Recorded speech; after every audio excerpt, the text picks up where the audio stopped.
What's going on, guys? Welcome to our Final Fantasy Barrier Access review.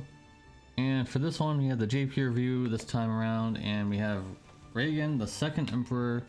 Not really sure why Raegen would give up his position, but apparently he did, I guess. I'm not really sure yet, but maybe it's just the title of the unit. I'm hoping. Because I can't see Raegen not being the Emperor, so I don't know. Anyways, Raegen, and also we have Dark Rain as well. So his STMR, I'm not really liking too much because it's really restrictive on debuffers only. But maybe there's some units out there that are DPS but also somehow have a debuffer role. So make sure you check those roles, because I guess they're going to start doing that now. Make sure you guys check the roles because they're going to be a lot more important than they used to be. So check those tags. So 130% light and fire and peril on demand, pretty decent. Not like super amazing or anything, but pretty decent. 600 times mod buff. Don't get too excited, but it is only on one ability, and it's on a cooldown. That's on its cooldown ability, so don't get too excited. Basically, you'd only be able to use it once because it only lasts for 3 turns, and it's on a one-use Grandis. So it is a 1,200 times mod chain. Okay. Remember, guys, that chaining is not as big of a deal as finishing nowadays. So you can have a weak chain, but then you can have a very strong finisher, and it does the same. It does more than that, than this 1,200 times mod chain. 600 times chain cap, 100% all killers. But in addition to that, 250% human killer, or 250% demon killer, and 150% human killer. Sorry about that. So all the other ones are 100% though. So I don't really know how to word that because I didn't want to write all 100%, you know, all in the list, all the races, and then do that. So, because that would just take up too much room. His baseline burst, 87% defense break, 140% light and peril, 140%. I don't know why there's a money sign there, but apparently there is.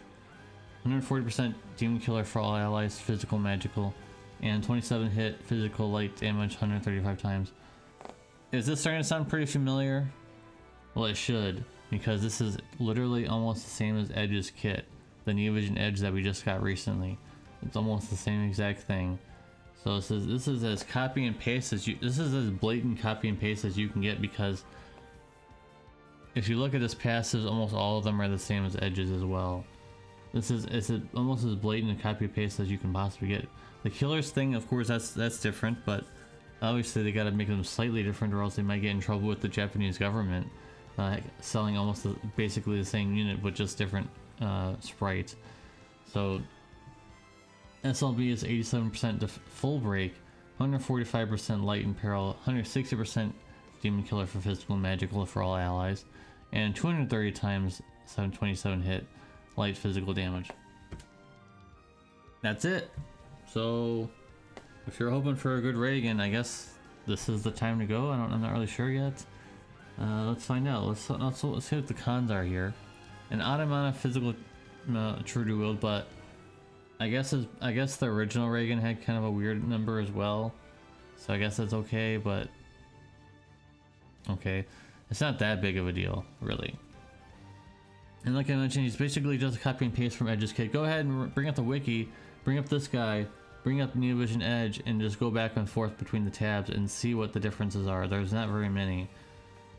Edge's mod buffs are permanent on his Grandis uses, so he has 3 Grandises, and he gets a mod buff to certain abilities in all 3 of them, but they're permanent, so as long as he doesn't get KO'd, then he's fine. Raegen's is only 3 turns on 1 use, so you'll be able to use it for 1 time. You'll be able to basically do it 1 time only, because it's not a regular ability, it's his cooldown, so it's just like... So what am I going to grade him? 8. I like the all killers thing 100%, so it's kind of easy to gear him a little bit if you want to make him a DPS and a breaker. But I'm really not liking the copy and paste thing, and I'm really not liking the restrictions on rolls now. And that goes along with his vision card as well. So it's heavily restricted for some reason. The STMR is not even that amazing besides the mod buff for limit burst only. So now it makes him what like 260 times mod, big deal. That really isn't going to make a big difference when it comes to chaining. It's a pretty strong modifier, but like whatever. So yeah, 8 out of 10 for Raegen. I'm not really that impressed. I just looked at his entire kit earlier, like 30 minutes ago, because I've been able to look at his kit all day long, and here we are. And I really wasn't that impressed, mainly because I don't like the copy and paste thing. I'm not going to reward them a good grade for copy and pasting someone else's kit and only adding a little bit more things in there. So yeah, Dark Rain here. His STMR is quite good, but at the same time, if you can't get it at all or only got one, I'm not sure if they stack, so don't quote me on if they stack or not. I'm not sure yet, but Gremlin Sakura's STMR might actually become useful on this guy. Maybe you might actually want to have this, even though the stats on the global version aren't really that great anymore. The JP version's version of Gremlin Sakura's STMR might be useful, so keep that in mind. One of my favorite parts about this guy is 200% magic true dual wield. Very good, so I don't have to worry about that at all. 600% cap, don't have to worry about anything like that either. Yeah, the one thing I'm not really sure about, I'm assuming this is very similar to Neovision Tifa's TMR, I guess. Increased chain modifier 200% for normal attack, or normal chaining, and also elemental chains, that's a new one. So I'm not really sure if that's even good. It just basically gives you a head start, so it's not really that big of a deal, it just gives you a head start. So it really isn't that big of a deal, but it's there, I guess. 200% all killers, so he has 200, unlike Raegen, who, you know, 100%, he had a little bit more here and there. 200% for everything. So with 75% and an Esper, or sometimes even just having an Esper, you have a 300% killer. That's really insane. So this guy has a lot of space to do whatever he wants. For the most part. 150% low burst damage, so you're already halfway there. You only need 150% more to 300%. 144 times dark magic bolting strike chaining. Okay, pretty decent. He's got to unlock quad cast though, so keep that in mind. His base level first is 80% spirit break. I was kind of shocked in how low that is, but it is what it is. I guess you're not really caring about that too much because you probably have someone who can do better than that. 120% Dark Imperil, 150% Lone Burst damage buff, and that's his only Lone Burst damage buff, by the way, and only lasts for one turn. And 200 times one hit Dark Magic damage. Obviously, you probably wouldn't want to use this. It just isn't really that strong, so keep that in mind. The SLB, of course, is going to have the 25% Spear Imperil. I was surprised it wasn't going to be a little bit more because Kane's, I think, is 30%, 30 or 35%, one of those numbers. So I'm really surprised this guy doesn't have more, but it is what it is. 80% defense, spirit break again. Once again, I'm kind of surprised that it's not higher. 100% magic, a beast and aquatic killer. He also has 100% beast killer in his grandest, but not really worth mentioning.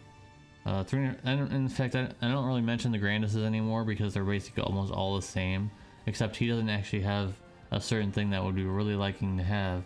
So. Well, it's not that hard to fix, but anyways, 350 times one hit dark magic damage, and you might be saying, hey, that modifier sounds pretty familiar, and it also has the same element as someone who's very familiar. Yes, Sephiroth. So we're gonna be talking about Sephiroth. We're gonna be talking about Dark Rain here. His 50% dark amp is tied to one use grandness, and once those 4 turns run out on his 50% dark amp, his damage is probably gonna plummet quite a bit. No lone burst damage buffs at all, but you can fix that with a buffer. They've made a lot of buffers recently, so you could just put a buffer in there. The problem is there's no dark buffer for a huge amount of dark amp, so that is a problem still. Darka is trash, and I'm gonna stand by that for as long as it is until it's proven otherwise. No higher imperils, and 120% is the highest. Really, it really is the highest he has. So that's also kind of eh. So overall, Sephiroth probably does more damage overall because Sephiroth you can just use an Entruster and go to town. This guy has to wait for SLB to get online, but at the same time he doesn't have to. He's not as tied down as Sephiroth when it comes to killers, and he doesn't need to equip Lightning's STMR, and he doesn't need to equip any True Dual Wield because he already has it 200%. So I see what they're doing with this. There are some pluses and minuses. some things that need to be fixed eventually. Hopefully in the future, in the near future, there'll be someone who can, you know, help him out with the dark stuff, because you will need it after 4 turns. If you don't win in 3 or 4 turns, this guy is going to drop like a rock because his dark camp is gone and it's only 1 use of the Grandis. It's really nice, right? Really awesome stuff. So I'm gonna go ahead and give him a 9 out of 10 because I love the Magic Trudeau Max at 200% already. I love he has 600% cap. I love he has 200% all killers. We know how good that is, guys. Louise, remember Louise? We know how 200% all killers is. But there are some things that are dragging down his score to get a 9.5, like no lone burst damage buff innately, 1 use Grandis on the 50% dark camp, like we've mentioned, and probably one of the biggest things is the 120% dark imperial is the highest he has, so now you need someone else for that too. So with that being said, guys, thank you guys for watching. 9 is probably one of the higher scores that I've done in a long time. A lot of scores lately have been 8s and 8.5s because they're the same as everyone else. It's the 1 use Grandis, the buffs, and they do the same thing as every other unit. But this guy's a little different, a little more unique, but he is lacking a few things to get to that 9.5. And if you're new to the channel, there's only been 1 unit in the history of this game that has gotten a 10 out of 10, I believe. I still think that's, I think there's only been 1 unit. So keep that in mind, guys, for my reviews. I don't throw out 10s all the time. I've only thrown out 1 10. So thank you guys for watching. Appreciate you. Appreciate your patience in getting this review out, and I hope to see you in the very next video. Peace.